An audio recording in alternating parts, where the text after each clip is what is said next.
Hello, welcome back.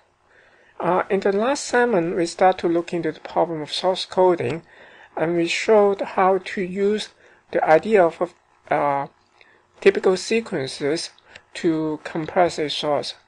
So basically, we just construct a table that contains all the typical sequences, and then by using table lookup, we can map the incoming sequence to the index of the sequence, and at the decoder we just recover the sequence back with reverse table lookup. The problem of this simple approach is that this scheme will only work when the size of the sequence, the length of the sequence goes to infinity, but unfortunately the complexity of encoder and decoder actually increases exponentially with the length of the block, so therefore this scheme is not very practical in the sense of computational complexity. So instead, we will consider more realistic approaches today. In particular, we will start with restricting ourselves to only compressing a simple one at a time for the moment. So basically, we will have, instead of considering a sequence at a time, we just consider one symbol at a time. And let's say x, the symbol, or the random variable, can take values like outcome A, B, C, D, and the code in this case, I will just use CA to represent the code word of A. And let's say its code of A is 00, CB is equal to 01, and code of C is 10, and code of D of 11. If I need to code like multiple symbols, for example, let's say if I have incoming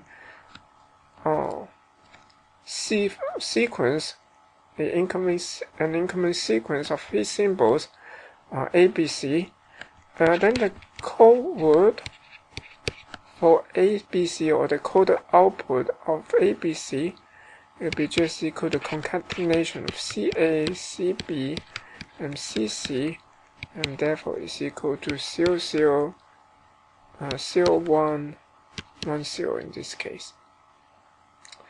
And to decode it, just going backward. So at the decoder, let's say it's received these bit streams like 00, 01, 10.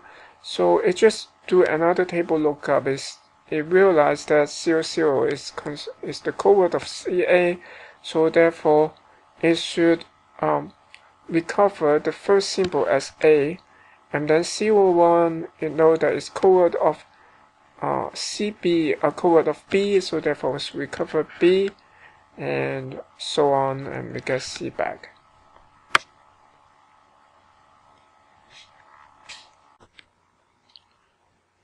So we can see that actually the code itself is specified by the mapping C here, and the mapping, of course, is just defined all the code word for all incoming symbol. And the goal here is very simple. We're just trying to have as high compression as possible. So we just want to find a code such that we can minimize the expected length of a coded symbol. However, it's not all code is allowed, of course. In the sense that not every code will allow us to recover the original X losslessly. For example, if we have a code like this, if both CA and CB is equal to 0, of course it's impossible to recover the source losslessly, because when we receive a 0, the decoder really don't know whether it's A or B. So in the sense that we need to ensure that no two symbol can map to the same code word.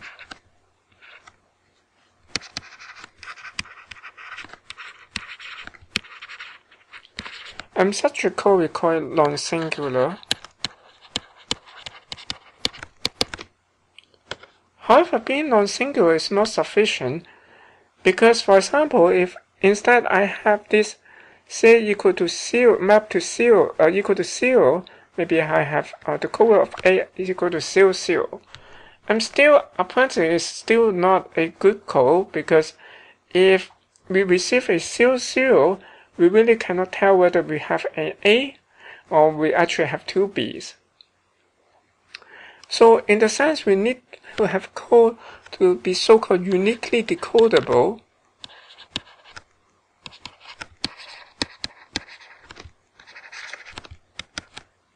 So that's basically we have no two sequences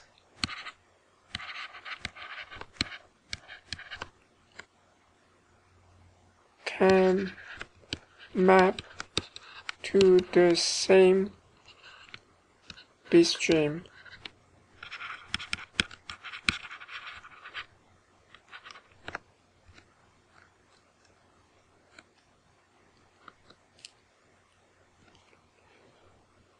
Oh, this okay, same. Okay, let me write a little bit better.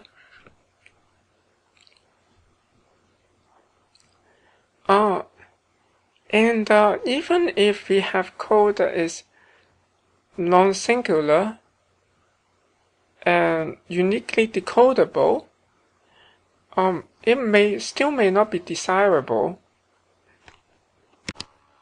For example, let's say we have a code like this. Now it's uniquely decodable, and okay, I guess it's not a good example. Like this, I think it will be uniquely decodable, but it won't be a good code.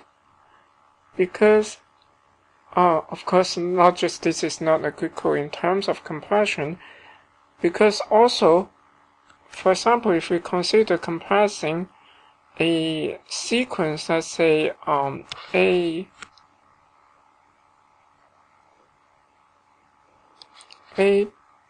B,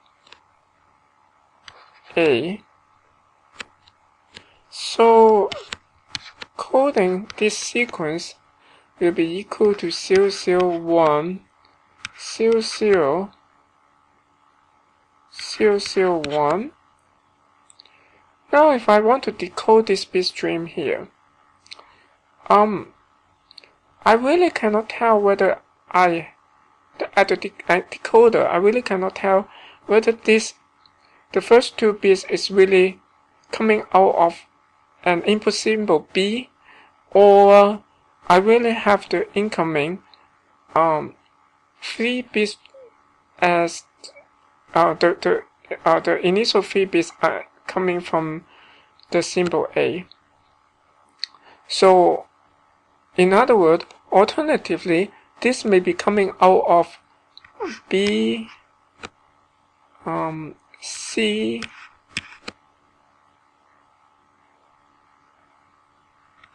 B, but then like, okay, here we realize that it cannot be B, C, B, something like this. It must be something wrong.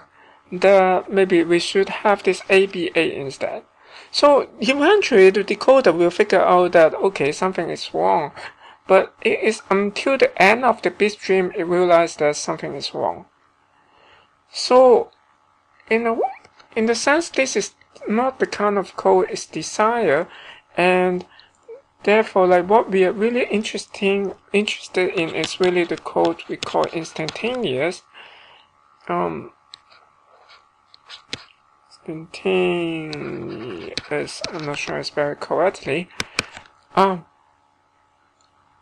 And I will explain a little bit more next time that actually it's not hard to see that the condition for a code to be instantaneous is simply no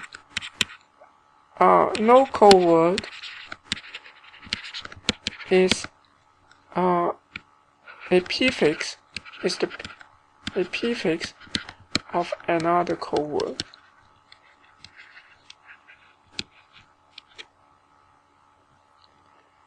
And so basically, to summarize, we will have some code that is first code that is instantaneous, or let me start with the biggest one. Maybe we have all kind of codes. For at least we need to consider non-singular code. Actually, non-singular is not sufficient, as we said. At least we should consider the code that should be uniquely decodable. But even the uniquely decodable code may not be those desirable. Instead, we should consider a subset of uniquely decodable code that's called instantaneous.